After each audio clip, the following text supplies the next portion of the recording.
پای ته ورسېده. په شلویزه لوبه کې د 200 څخه زیاتې منډې جوړوي. د افغانستان د کرکټ تاریخ تر ټولو بهترینه ملګرتیا د عثمان غني او زازي په نوم ثبت شوه.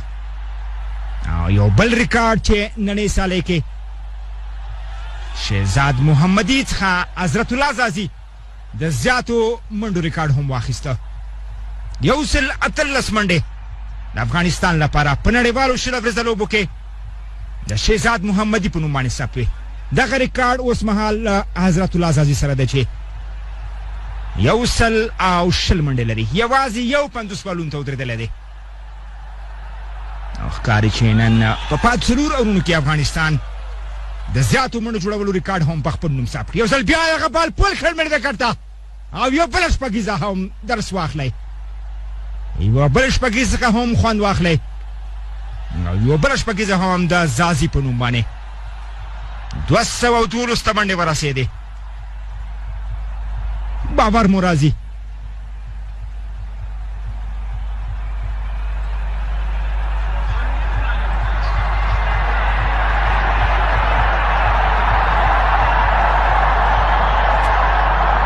ځل بیا دغه بال پول کړ او ښکاري چې یو ځل بیا بله شپږیزه یوازې ننداره کوي ایرلنډیان.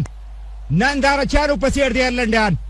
او ښکاري چې نننۍ سالۍ کې دوی ته د 11 فیلډرانو په ځای د ډېرو فیلډرانو ضرورت دی.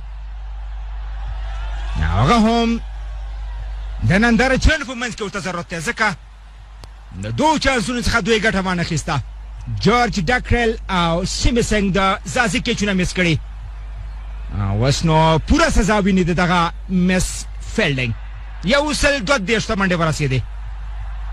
122. یو ځل بیا یوه بله شپږیزه او یو ځل بیا بله شپږیزه.